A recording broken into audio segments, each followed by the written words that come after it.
नमस्कार दोस्तों। यदि किसी में कुछ भी करने का जज्बा होता है तो कोई अन्य व्यक्ति उसे किसी भी तरीके से रोक नहीं सकता। नमस्कार दोस्तों, मैं सुषमा मिश्रा और आप देख रहे हैं आपका YouTube चैनल प्रैक्टिकल लाइफ। हम आपके सामने एक कहानी पेश करेंगे जो आपकी जज्बे को जगाए रखेगी और आपके जज्बे को और अधिक बढ़ाने में मदद करेगी।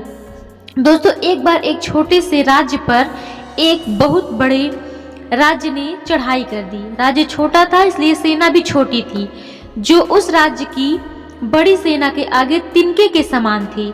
गुप्तचरों ने जब सेनापति को इसकी सूचना दी तो सेनापति घबरा गया। वह फौरन राजा को जाकर मिला और सारी आपबीती सुनाई।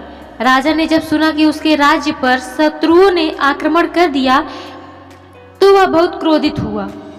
राजा ने सेनापति से कहा, जाइए जाकर युद्ध की तैयारी कीजिए। सेनापति बोला, महाराज, परंतु हमारी सेना में केवल 10,000 सैनिक हैं और उनके पास 1,00,000 सैनिक हैं। ऐसे में हम उनका मुकाबला कैसे कर पाएंगे? राजा उसका उत्साह बढ़ाते हुए बोला, कुछ भी हो, लेकिन हम पराजय स्वीकार नहीं कर सकते। परंतु महाराज, मैं जानबूझकर मौत के मुंह में नहीं जा सकता।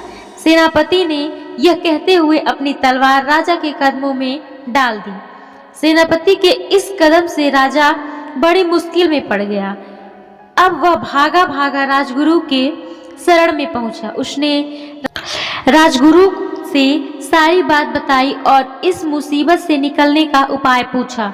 राजगुरु ने कहा, राजन, सबसे पहले आप अभी के अभी उस सेनापति को कारागार में डाल दो, अन्यथा वह अन्य सैनिकों को हतोत्साहित करेगा और जल्द से जल्द युद्ध की तैयारियां शुरू करो। हम स्वयं सेनापति की हैसियत से सेना का नेतृत्व करेंगे।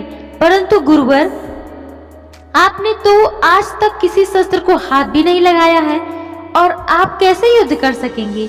राजगुरु ने कहा, आप चिंता ना करें राजन, मैं देख लूंगा।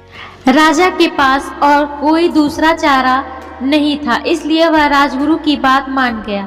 आधी रात को राजगुरु अपनी सेना को लेकर सीमा की ओर रवाना हुए। चलते चलते वे राज्य के सीमावर्ती क्षेत्रों में पहुंचे। तभी उन्हें एक मंदिर दिखाई पड़ा। राजगुरु ने सैनिकों से कहा, रुको, जरा मैं अपने देवता से पूछ लूं कि हमारी सेना जीत जाएगी या हार जाएगी। सैनिकों ने अचरज से पूछा कि ये कैसे हो सकता है?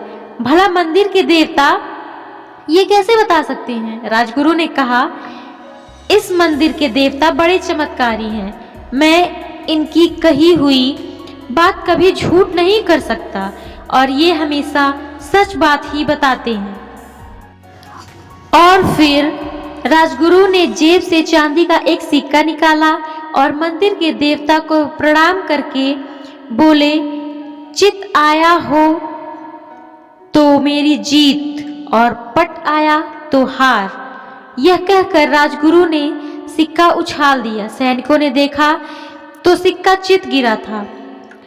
जब राजगुरु सैनिकों का उत्साहित करते हुए बोले, साथियों, अब हमारे हारने का कोई प्रश्न ही नहीं उठता, इसलिए पूरे जोश और जुनून के साथ लड़ना। फिर योजना अनुसार वे रात के तीसरे पहर आराम करते हुए शत्रुओं पर टूट पड़े। बड़ा भीष्म युद्ध हुआ। सैनिकों ने अपनी पूरी ताकत झोंक दी। धीरे धीरे वे शत्रुओं पर भारी पड़ने लगे। उन्होंने ऐसी मार काट मचाई, शत्रु सैनिकों के पांव उखड़ गए और वे भागने लगे। अंततः उनकी ही जीत हुई।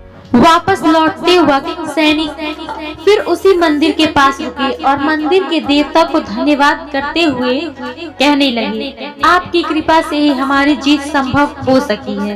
राजगुरु मुस्कुराए और बोले, जीत उनकी कृपा से नहीं बल्कि तुम्हारे सकारात्मक सोच का परिणाम है। लेकिन सैनिकों को उनकी बात पर विश्वास नहीं हुआ। अतः राजगुरु ने वो सिक्का निकाला। सैनिकों ने देखा तो उनकी आंखें फटी रह गई। सिक्के में दोनों तरफ केवल चित ही था। फ्रेंड्स, हमारा आप सभी को यह कहानी सुनाने का बस इतना ही अभिप्राय है कि हम चाहते हैं कि आप हर मुसीबत में धैर्य रखें, क्योंकि धैर्य दुख देता है परंतु परिणाम हमेशा सुखद होते हैं। इसलिए हमेशा धैर्य रखें और अपना सकारात्मक सोच बनाए रखें, क्योंकि सकारात्मक सोच आपकी शक्ति को दोगुना बना देती है और आपको उस मुसीबत से लड़ने में बहुत ही अधिक मदद करती है। बाय दोस्तों, ये वीडियो अन्य लोगों तक शेयर करें ताकि उन लोगों को भी फायदा मिल सके। धन्यवाद।